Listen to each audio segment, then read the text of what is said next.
What up, peeps? Welcome to today's vlog. Got Ryan back there wearing his double jump shirt to work.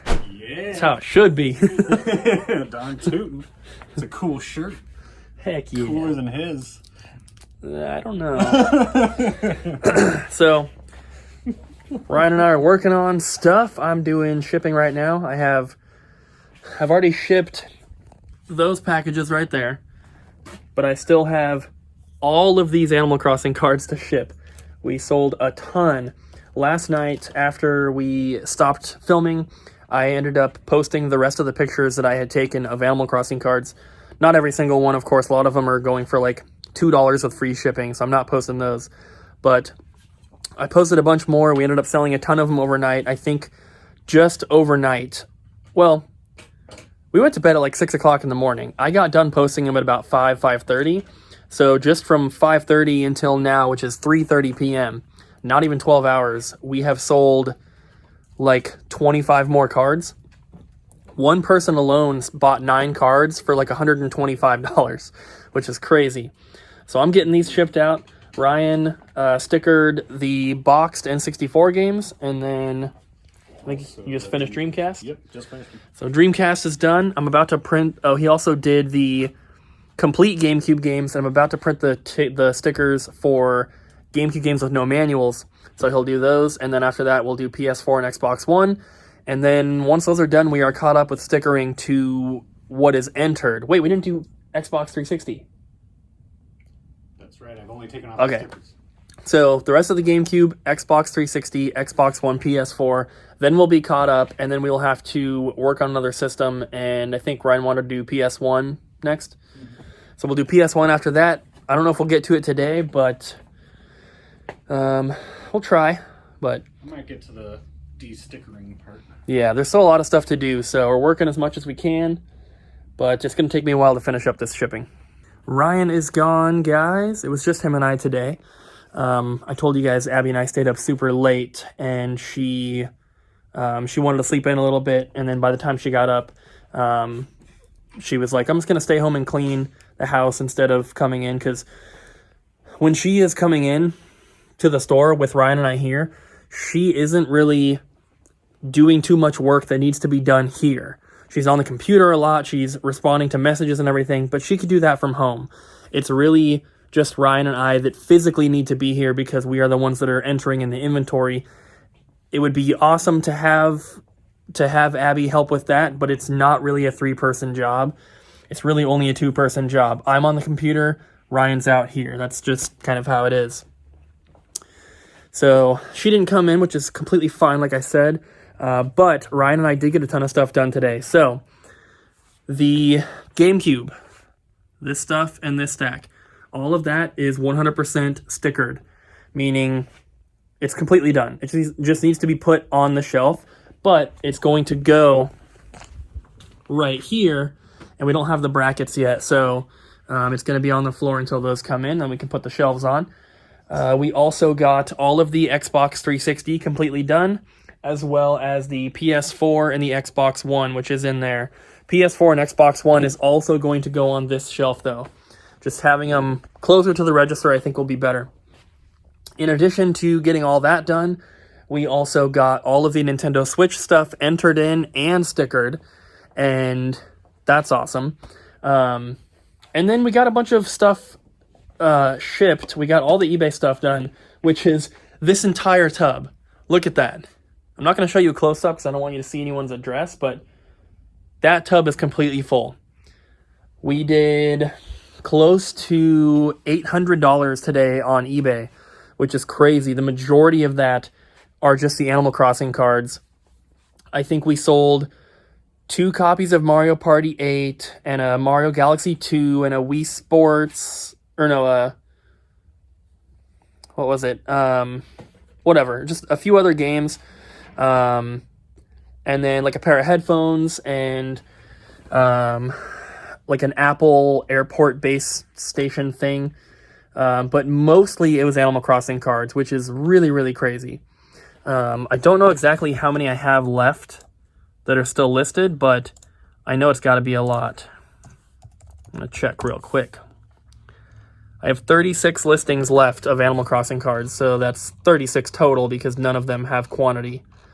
But yeah, that's crazy. I have sold the majority of what I listed. I don't know exactly how many I listed because I took pictures of all of them and didn't end up listing all of them. Like I said, some of them were too cheap.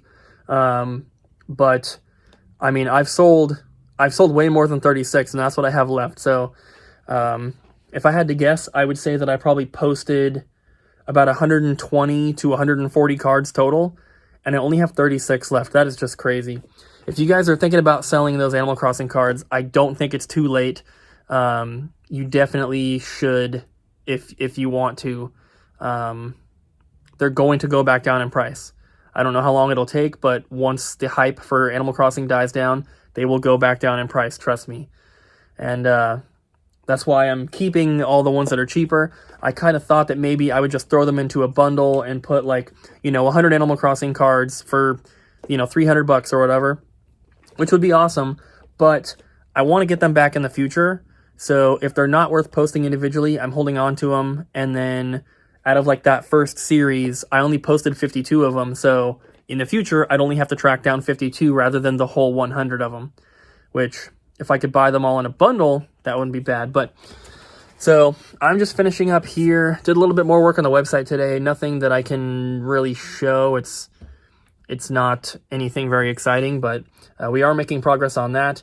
And now it is set up so that when I put stuff into the system, into the inventory system, it's automatically uploading it to the website as well. So right now we have GameCube.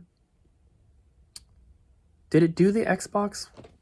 I don't know if it did the Xbox One or PS4. Oh no, it didn't. So it did. So GameCube is on there, Xbox 360 and Nintendo Switch is on there so far. It didn't do the PS4 or Xbox One because I had a weird setting checked to not put that stuff on there unless we had more than 100 of one item, which obviously that's not accurate. But I should be able to talk to Chris tonight, get a little bit more info, and I should be able to get the rest of the stuff that's done uploaded on there. So that would be Dreamcast, Saturn, Sega CD, Master System, original Xbox. Original Xbox is not on there. I think it's just 360. And then N64 as well. So there's still a lot of work to do, and luckily a large portion of it I can actually do from home tonight on the website. Basically just creating categories and subcategories. The way that it was set up when I showed you guys the other day was you would go to shop, you would then click on Nintendo or Sega or PlayStation, and then it would bring you to a page with all the systems. So you could pick N64, GameCube, Game Boy Advance, whatever, and then from there it would show you all the games. Well, I wanted to get it set up so that when you click on Nintendo 64, for example, it then gives you the option to pick Nintendo 64 games or accessories, or maybe consoles, but we are probably not going to be posting a lot of consoles on the website. We don't like to ship them, plus we need those for our local customers. We can't be shipping them out. Certain handhelds every now and then possibly, but like N64s and Super Nintendos and GameCubes, we always need those in store, so we're probably not going to be posting those on the website. But I did want it to branch off and let you select between games or accessories, so I have to create those categories and basically put them in the right spots. I did that with the GameCube stuff, which was already uploaded, and it created an issue where the GameCube games are still on the website, but the GameCube category has disappeared, and I don't know really what the problem is, because right after that, I imported the Nintendo Switch stuff, and this was after I set those categories, and it uploaded properly and worked perfect. So my assumption is that if we delete the GameCube games off of the website and then reload them, hopefully it works. We'll see what happens, but I'll keep you guys updated on that when I can. So I'm going to finish up here and head home. And tonight I'm going to be answering some of your questions from yesterday's vlog, specifically related to the business, the game store, eBay, Amazon, all that kind of stuff. I looked earlier and I saw at least a few, so hopefully there's more of them. And if there is not, then I will probably maybe do it again in tomorrow's vlog if I get more questions. So I guess if you have any more questions after what you see later on today, then you can put them in the comments of this video and I'll answer those ones tomorrow. Stopped at Fred Meyer's on the way home to grab some milk, and guess what I found? Oh yeah. So it is super, super late, guys. I need to film the rest of this vlog so I can get to bed. It is 3:24 in the morning now. But I've got my computer here, and I've got the questions that I received in the comment section of yesterday's vlog to answer here. And these are all going to be business related, game store related, eBay or Amazon related. There aren't a ton of questions, but some of them are going to require very long answers. So hopefully answering these questions here fills out the rest of the vlog for you guys. And like I said, I can also answer some more tomorrow if I get more in this video. So if you have any other questions that I didn't cover in this video, ask them in the comments down below and I'll do it tomorrow. So this one I decided to put first because it kind of sets everything up. So this is from, I believe it's Irie Island Gaming. Can't wait to see your top Switch games video. My question for your Q&A would be, I would love to hear your backstory. How did you get into having a video game store? Like, how did you transition into doing that? Did you originally sell games online? So I'll give you kind of the condensed version of this. If you would like to hear the entire backstory, if you just type in like on Google or YouTube, just type in SicCooper double jump video games so far, something like that. It is a pretty long video where I go through the entire history of starting the store and everything, and I get very in-depth in that video. But basically, since 2014, I was selling on eBay and Amazon as my full-time job. And I was doing that for a while, and up until it was like 2.5 years I was doing that full-time. Just started out of my house, eventually started renting an office space with my friend Kevin, who was doing the same thing. We were both full-time eBay and Amazon sellers. So we shared an office space that we were working out of, and I kind of had this little idea in my head that one day it would be really cool to own my own video game store. And I just kind of thought of it like if I somehow got rich doing something else, I would open up a game store for fun. And I never really thought of it being like my actual job. I just thought, I'll do something else to make the money, and then I'll open the store for fun. But we were renting this office space, which, is a commercial lease. It's almost just like renting a storefront, except you typically wouldn't have customers come in, at least for the type of business that we were conducting. But I was just laying in bed one night, and I was just thinking about stuff, and an idea popped into my head, and I was like, we're already renting an office space. Why don't we just upgrade to a retail space, put the office in the back, and then have the added benefit of having the game store out front?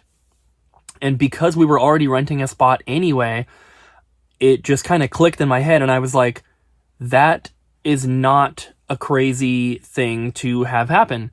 So from that point, just started working, started saving inventory, and just learning all the stuff we needed to do. Got a CPA, which was one of the best things you can ever do. And just started doing that. And I was selling video games online before. I started buying and selling and collecting around 2007, 2008. And I started selling right from the beginning. And I primarily only sold video games until, I want to say, it was 2014. So I was only selling video games until 2014. Then I started branching off into selling other stuff. But that's pretty much how it all got started. Next is from Jeremy Chotener. I've been thinking about selling on eBay. What are some easy starting tips? Any recommendations on what to start to sell? Should I be nervous using my home address when shipping? Any helpful tips would be awesome. So number one, I would not be nervous at all about using your home address.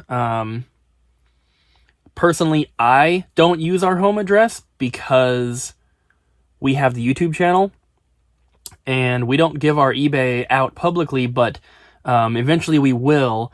But even if someone found it right now, we use the store's address to ship from. If you are nervous about that for whatever reason, you can always open up a PO box. They're pretty cheap. You should be able to get one in your local town for, maybe 40 or 50 bucks for the entire year. They're really, really cheap.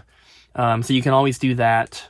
The only thing that kind of sucks is if you're having items shipped to your PO box, some types of shipping cannot go to a PO box. Like a lot of FedEx stuff will not ship to a PO box. But some easy starting tips. The best thing that you can do is be very transparent, be very honest in your listings, and have really, really good photos if you can. You can get a photo booth off of Amazon Prime for like $30, and it'll do awesome. I use my phone to take all the pictures. They look great.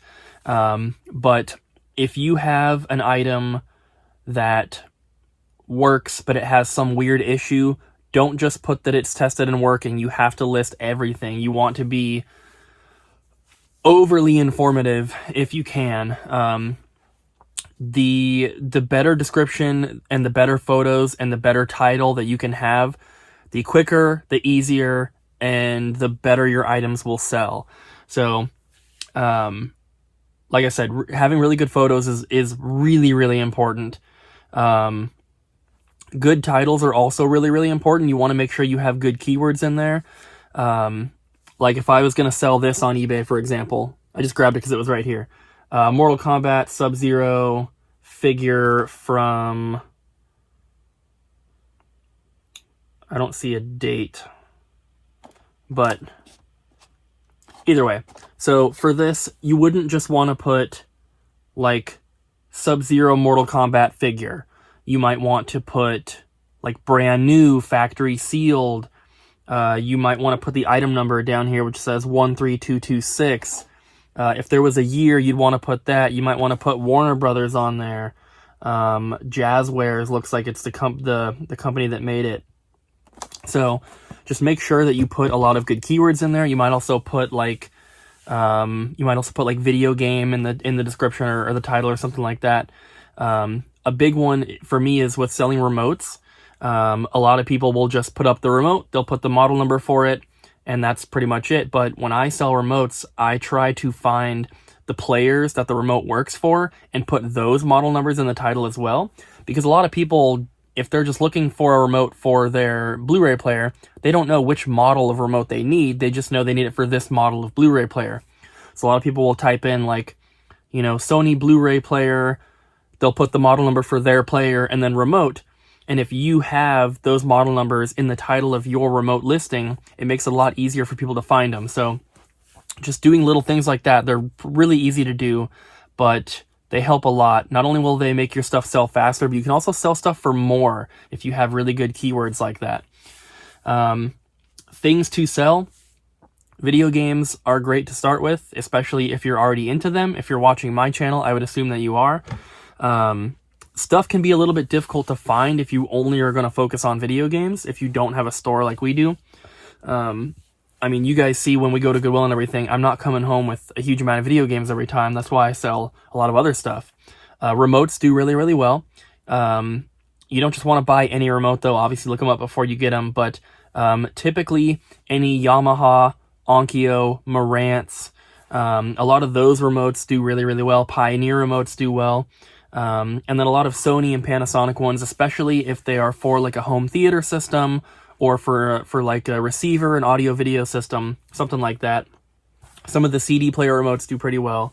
But other than that, just look for brands. So anything that's a really popular brand, KitchenAid, Sony, Panasonic, Logitech. If you see anything, Bose is a really good one. If you see anything from those brands at a local thrift store, just look it up. and that's the best thing you can do. Handheld music players, MP3 players, cassette players, CD players, ink cartridges, as long as they're not too old. You can still sell expired ones, but if they're too old, you're gonna get a lot of returns. But there's a lot of stuff that you can sell, and the longer that you do it, the more that you will learn. Also, I'd recommend checking out some YouTubers who specifically tailor their channel to selling on eBay or Amazon. A lot of them will do videos on what items sell on eBay or what I sold on eBay this week, and you can get a lot of ideas from stuff like that. One channel that I recommend checking out is Resale Rabbit. He is probably one of the only like eBay, Amazon channels that I really watch anymore. I've watched a ton of them previously, but at some point I almost kind of feel like I'm just rewatching the same stuff over and over. But Resale Rabbit is a good one to check out. Next, from Malik Cactus. He says, here's a question about opening a video game store I was curious about. How did you know when you were ready to open a physical store? Did you have a goal with how much inventory you wanted to have before opening? What is a good amount to have before opening a store? So it's hard to know when you're ready. I didn't have a goal for inventory. The thing is, I really didn't even know how much inventory we had when we opened, because everything was in boxes and tubs, and like obviously I didn't have the store set up already, so it's hard to kind of visualize how much you actually have. I didn't have a goal, and that's one thing, especially if you're in like an area with a bigger population. The trades will come in fast, especially if you're paying decently for them. So when we opened the store, like the inventory we had when we opened compared to what we have now, like thinking back, we barely had anything, and we still were doing really, really well, which is good. So how do you know when you're ready? You kind of don't. It was one of those things for me where it's like, some people were saying you should wait a little bit longer, you should save up some more stuff, you should do some more research, blah, blah, blah. But for me, I just physically felt ready. Not that I felt like I was fully prepared and stuff like that, but I was tired of waiting, because I had been doing the research and saving up for like 2 years, and originally was going to be doing it as a partnership with my friend Kevin, and that ended up not working out, and I bought out his portion of, what we had at that point. It's really just buying out his half of the inventory. We didn't have anything else at that point, but he was very, very much like, we should wait a little bit longer, and there's nothing wrong with waiting, of course, but for me, it just got to a point where I was like, I'm tired of waiting. I am extremely motivated to make this happen. Let's do it, kind of thing. And so I went for it. Next up, from Joey Coleman. What is the most cost-effective and secure way to ship video game-related items? Consoles, cardboard box games, controllers, etc. What shipping supplies do you use, and where do you get them? So, the most cost-effective way to ship stuff, as long as it's under a pound, is going to be USPS first class mail. And the cheapest way to get that is to purchase the postage online and print your own labels at home. It is more expensive if you go to the post office and ship something. It sounds dumb. There's really no reason for it to be more expensive, but it is. And it may not be that much, but it adds up. And trust me, every penny that you can save on shipping or shipping supplies really, really adds up. You don't know how many...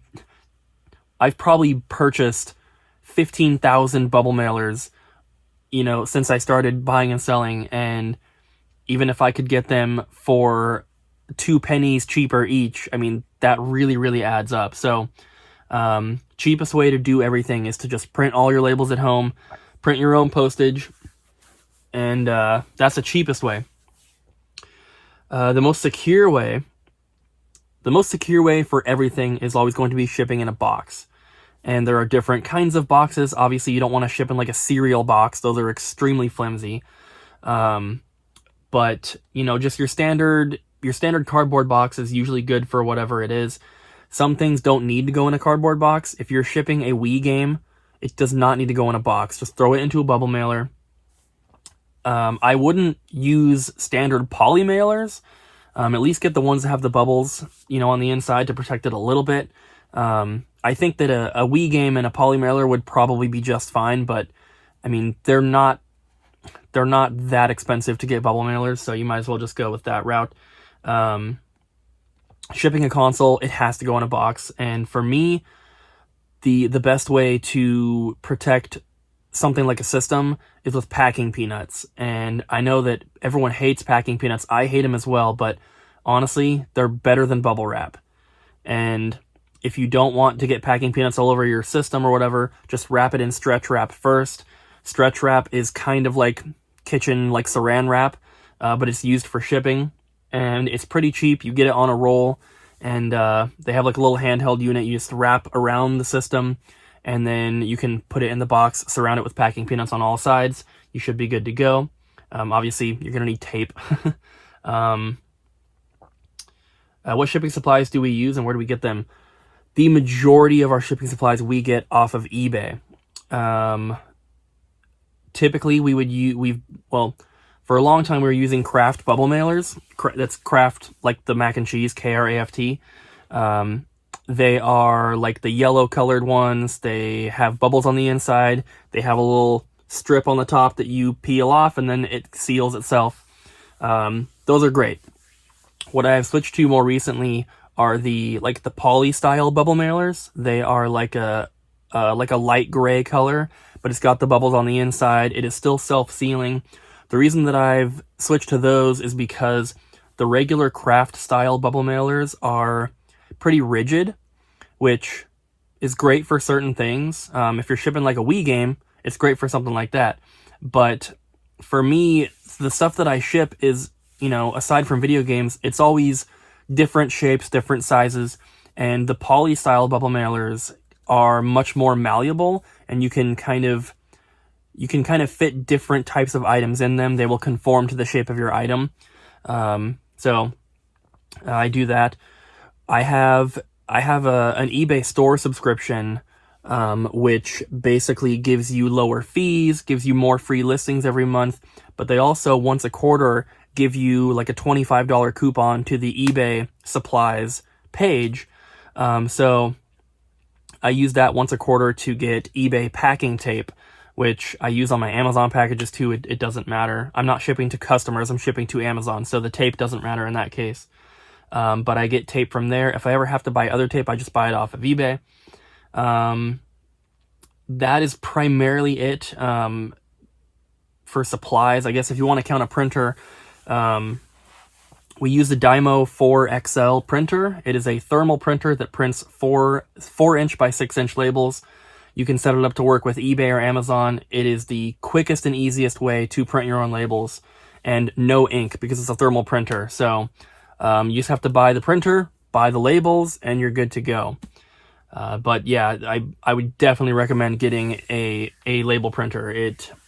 I didn't use one for a long time, and once I switched to it, I was like, man, I should have been doing this from the beginning. Next up from Nitro.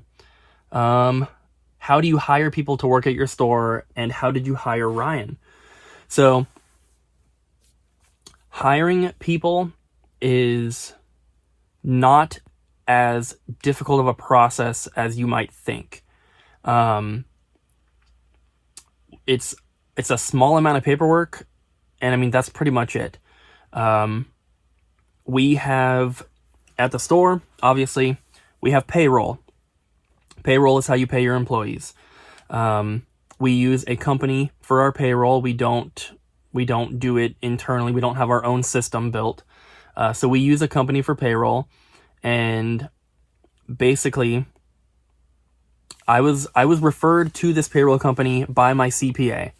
A CPA is the person who basically does your taxes, They can help you get your business license and your reseller's permit, and they'll help you file your sales tax and all your quarterly taxes, and they'll do all that kind of stuff. You still have to be involved in the process, of course, but they will help with all that, which is extremely helpful. The number one thing that I could recommend if you're thinking about opening up your own business, it doesn't matter what kind of business it is, even if you're just going to be a full-time eBay seller, get a CPA. It is the best thing you can do. It'll save you so much headache. But they recommended this payroll company that some of his other clients use, so we went with them. So to hire Ryan, obviously we had him come in and do an interview, and we actually asked him if he would be interested in interviewing for a position because he was a regular customer of ours, and so we kind of knew him a little bit, but the main reason that we were interested in Ryan is because he always just had a great attitude. He was always smiling. He was always laughing. He was, he would come in with his girlfriend, sometimes with his brother, and they were always just having a good time. They were always so excited and happy to be there. And that was like the number one thing, you don't want someone who's going to be grumpy working at the store. So we had him come in. Abby and I interviewed him for about half an hour or so. We kind of had our mind made up at the end of the interview that we were going to be hiring him. And so we offered him the job. He put in his 2 weeks at Salvation Army, which is good because they ended up closing like 2 months later anyway.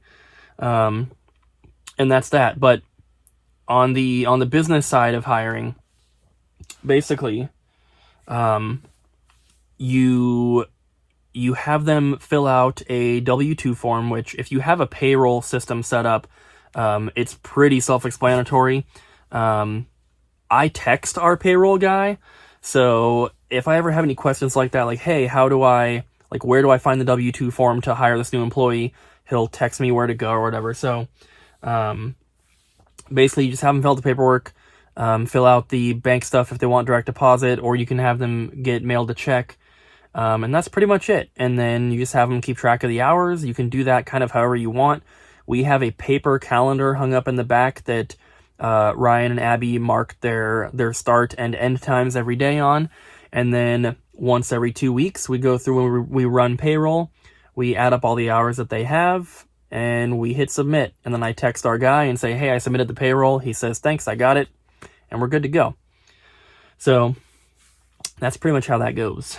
Next up from Justin, do you ever jam death metal at the store? I highly doubt it, but thought I'd ask. This isn't really a business-related question, but I wanted to leave it in because I thought it was kind of funny. We typically do not play music at the store. We have the arcade machines and the TVs and stuff going, so there is music being played, but we don't have like a speaker system set up where we're actually playing music. If I'm in the back working on stuff in my office, sometimes I will play music, but it's not to the point where anyone out of the office can hear it. And then lastly, we have from Joe Schmo. Roughly, what are the startup costs in thousands to open your own video game store? So this one's kind of difficult for me to answer because I didn't like save up a bunch of money and then put it into the store. I was selling full-time on eBay and Amazon, so I was going to Goodwill 5 to 6 days a week anyway. So instead of selling all the video game stuff that I got like I normally would, I just started putting that stuff to the side and I was selling everything else. So I honestly don't know like how much we ended up putting into it, but just a rough estimate of what you would need for all of your deposits for all the utilities, your rent, you're going to need first and last and security deposit or whatever it is. You're going to need, shelving, glass case, computer, like all that stuff. And it also depends how you're going to try to get it, because for us, like all of our shelving now kind of matches, but it did not when we first opened. We had random shelves from here and there, stuff I found at Goodwill, stuff I got at garage sales, and it worked and it was fine, but I'm glad that, we have it more uniform now. If you want to buy new stuff, I think grid wall is the way to go. I'm so glad that we're using that now. But if we take all that stuff into account, before inventory, I would say it would be smart to have somewhere around 15,000 minimum. And we definitely did not have that when we opened the store. That's why we didn't have a sign on the outside of the building for 3 months. The signs are extremely expensive. I talked about it when we ended up getting the sign, because we were vlogging back then.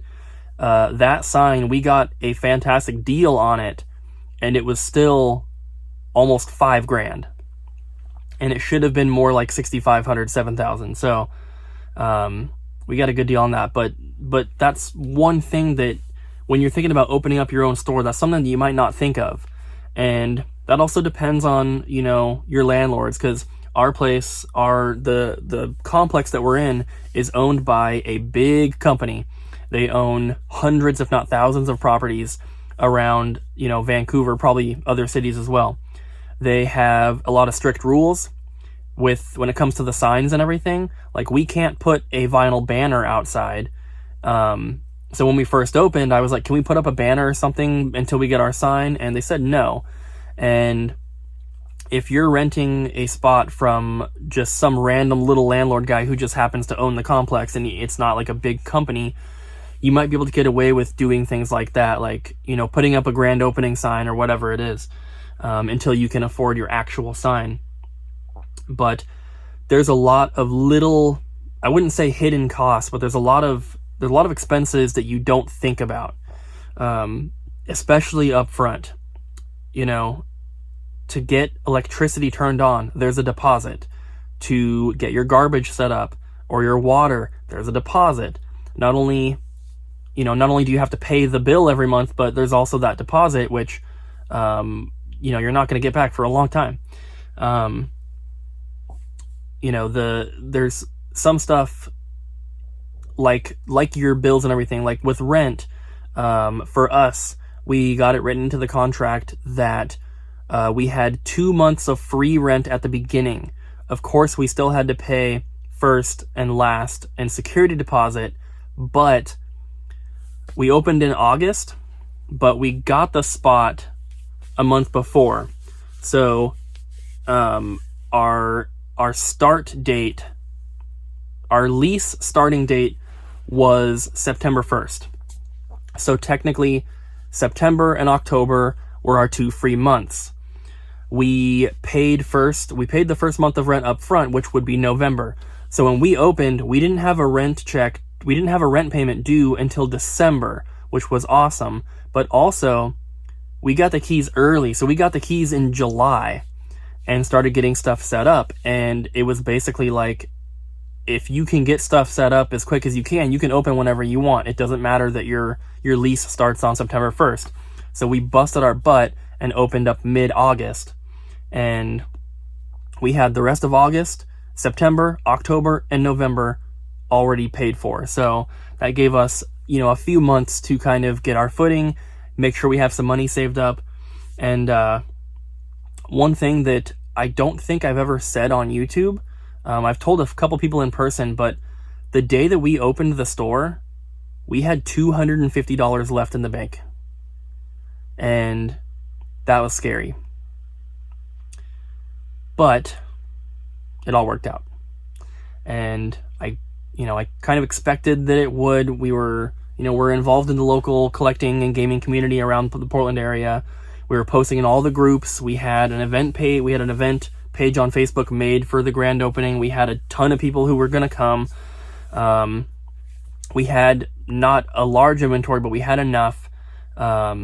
And if you go back and you watch the video of our first day being open, I talked about how much we actually sold in that first day.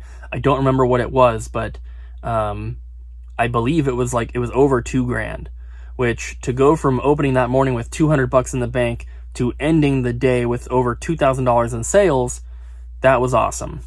And that kind of continued throughout that weekend, that first weekend of being open. So, I don't know, it's it's just crazy. I can't really give you an exact amount on how much it would cost to start up, but like I said, before inventory, I think $15K minimum to take care of everything properly. You want to make sure you're doing things legally. Every place has different laws you have to follow. In Vancouver, or in Washington State at least, pre-owned video game stores are classified as pawn shops. We don't have to have a pawn shop license, but we do have to have a secondhand dealer's license, which is just something for the city of Vancouver. So it's all just different wherever you live. You need a CPA to help you figure that stuff out. It's extremely helpful. The inventory, if you can save it up over time, that's the best thing you can do. If you have to go out and buy inventory, with 6 months until your grand opening, you're going to end up overpaying for stuff because you need stuff to fill the shelves. But like I said, once you open, as long as you're honest and you're fair with your customers, you will get trades pretty quick. I want to say that when we first opened, we probably had 200 to 300 PS2 games, and now we have over 2,000. And we sell PS2 games all the time, so it's not like we're taking them in and they're not selling. We sell them every single day, but it gets traded in a lot, and that's not a bad thing, but it just goes to show, like, I was saving up inventory for a couple years without the store, and we ended up with, a few hundred PS2 games, but once we opened, within 6 months, we had 1,000 PS2 games. So, if you can save up inventory over time, that will be the best option. If you have to get it quick, just be careful. You don't want to overpay, of course, but I think in order for a game store to really be successful, and it's not like we've been open forever, so I'm not an expert at all. That's one thing I should have said at the beginning. I am not an expert at this at all. I learn new things every day. Obviously, we're switching into a new inventory software right now, and if I had known what I know now when we first opened, I would not have went with the software that I did, and I would have just tried to find something else from the beginning, but I didn't know. I'm still learning. If you think that you're done learning, you're wrong. And don't ever think that you're done learning, because that is a good way to fail. But one of the best thing you can do is be honest, be transparent, be nice, and be fair with your customers. We get a lot of trade-ins at the store, and there's a reason for that. And it's because we are fair, we are honest, we are transparent. Never lie to a customer to try to get a better deal or to do whatever. There's no reason. If you have a customer that comes in with some really rare game and they seem like they don't know what it is, I would highly advise against trying to play it off like it's nothing and get it for cheap. That is a very, very bad move. You might be able to pull that off 1 or 2 times, but if people find out, word gets around, it's not cool. You don't have to, if a customer brings in an Earthbound and they don't know what it is, you don't have to freak out and be like, oh my god, this game is so rare, it's so expensive, blah, blah, blah. You don't have to kind of freak out, but, just be honest with them. Be like, just make them a fair offer. You don't even have to necessarily say, oh, this one game right here is really expensive, I can pay you this for it. Just make them a fair offer. Just take whatever is there, make a fair offer, present it to them, and then if they have any questions, just don't lie to them. If they're like, oh, well, how much is this game? If you can, let them know. And like a lot of times we tell customers, like, if they bring in a bundle of stuff, we try to do it as a bundle. But if they bring in like 1 or 2 games, we try to tell them, like, this game right here we're going to sell for $29.99, so I can give you, $18 in store credit or 15 cash or something like that. And typically, if you tell them what you're going to sell it for and you're honest about that, then they're typically more inclined to accept your offer. And I don't say that because that's a way to get them to do what you want or anything like that, but being honest and fair goes a long way in business. And it maybe not like in huge corporations, but when you are dealing with your customers on a daily basis where you want these repeat customers, if you treat them badly, they're not going to want to come back. That should be obvious. So just make sure you're being fair and honest with people. And that, I mean, as long as you're doing things legally and you're being honest and fair, you should be all right.